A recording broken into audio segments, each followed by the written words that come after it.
The old photograph trembled in her weathered hands.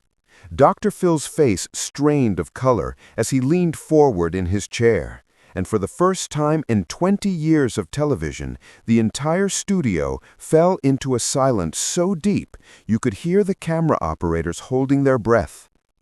The grandmother's fingers traced the faded edges of the picture. A young boy, maybe 7 years old, smiling at a birthday party that happened 4 decades ago. "That's the last time I saw my son," she whispered. And in that moment, everything changed. But to understand how we got here, we need to go back to the beginning of what should have been just another episode. Margaret Chin was 76 years old when she walked onto the Dr. Phil stage. The producers had titled the segment Family Secrets That Destroy Lives, and Margaret had written to the show 6 times over the past year, each letter more desperate than the last. Her handwriting was shaky, her story fragmented, but something in her words had caught the attention of a production assistant who'd lost her own father years earlier.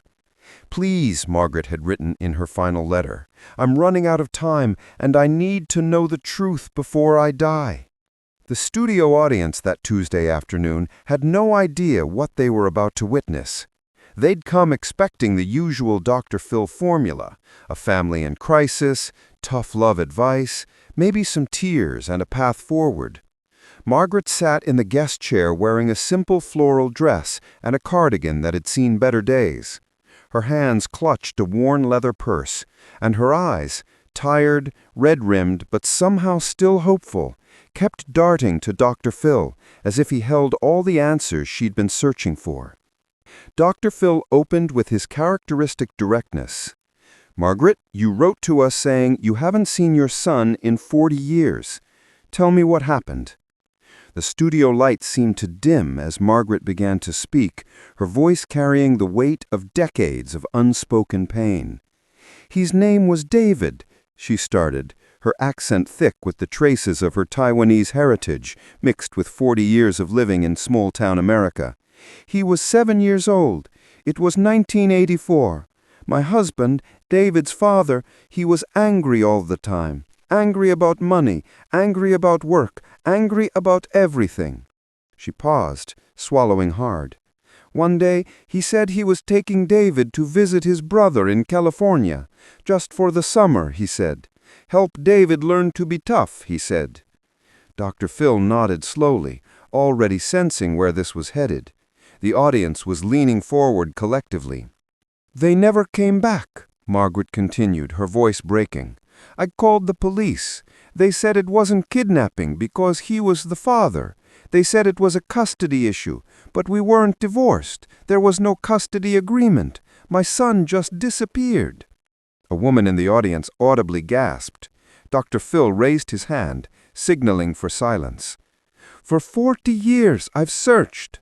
I hired private investigators when I could afford it. I joined every missing persons database. I posted on Facebook, on websites, anywhere I could think of. And for 40 years, nothing.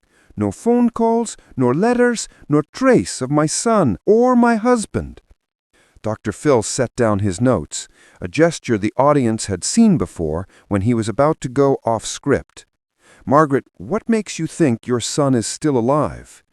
It was then that Margaret opened her purse with trembling hands. The camera zoomed in as she pulled out a small leather wallet, the kind that had been fashionable decades ago.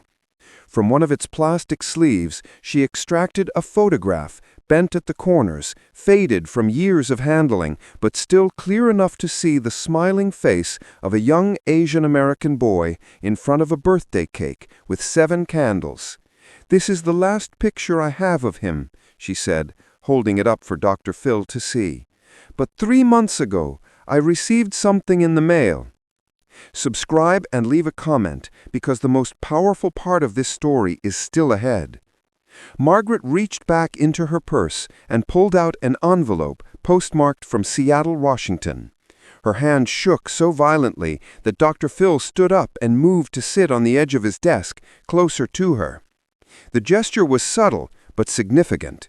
He was abandoning the formal interview setup, moving into her space, becoming not just a host, but a presence of support. Inside was another photograph, Margaret said, opening the envelope with the careful precision of someone who had done this 1,000 times. No note, no return address, just this. She handed the second photo to Dr. Phil.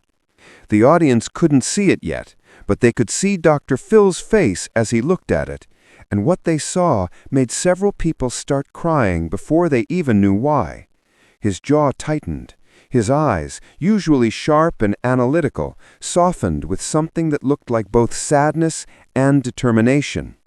"Tell me what you see," Dr. Phil said quietly, holding the photograph so the cameras could capture it.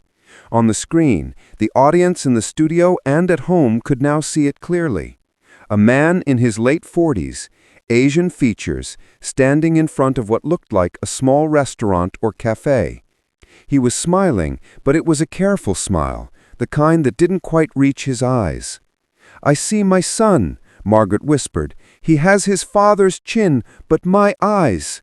And this," she pointed with her shaking finger to a small birthmark visible on the man's neck in the photo. "David had the exact same mark, right there. I would know it anywhere." Dr. Phil paused mid-sentence. The studio went completely silent. He looked at the photograph again, then at Margaret, then at the audience. When he spoke, his voice had changed. No longer the TV host, but the psychologist, the father, the human being confronting something that transcended television. "Hold on," he said. He turned to someone off camera. "Stop the tape." The command sent a ripple of shock through the studio. In 20 years, Dr. Phil rarely stopped production.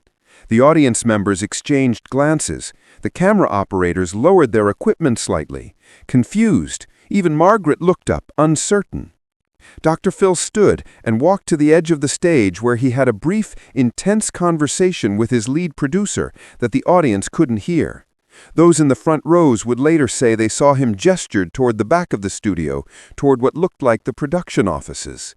He was making a decision that no one had anticipated. When he returned to his seat, his entire demeanor had shifted.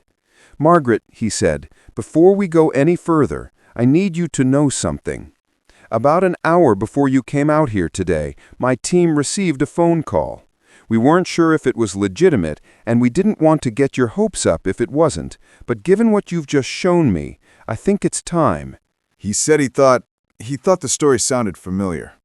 The audience erupted in gasps and whispers. Dr. Phil raised his hand for quiet. He said his name was David Chin. He said he was taken from his mother when he was 7 years old, and he said he's been looking for her for 25 years. Off camera, Dr. Phil made a choice no producer expected. Margaret's hands flew to her mouth. The photograph fluttered to the floor. A member of the audience stood up involuntarily, then sat back down, tears streaming down her face. The emotional energy in the studio had reached a breaking point.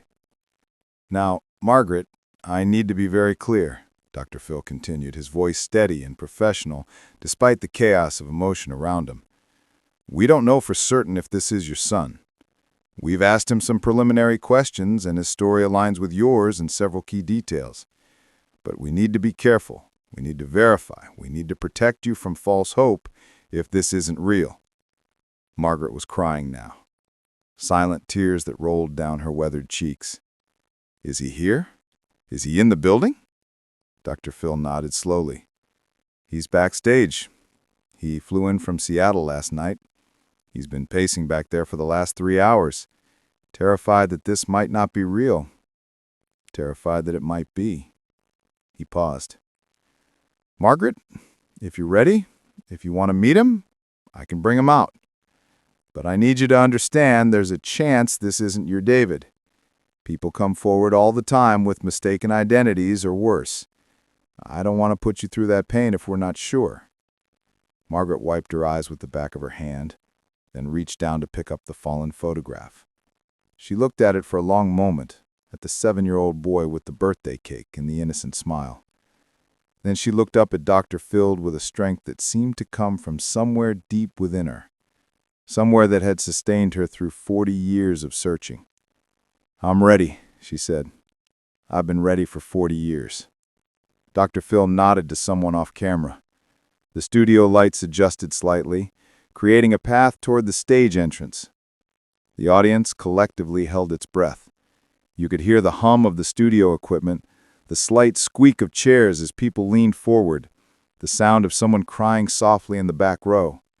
The seconds stretched into what felt like hours. Margaret gripped the arms of her chair, her knuckles white. Her eyes were fixed on the entrance where guests typically emerged, and then, from behind the curtain, a figure appeared.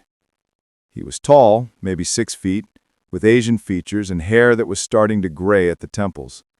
He wore jeans and a button-down shirt, casual but neat, and he carried himself with the careful posture of someone who had learned to be invisible, to not take up too much space in the world.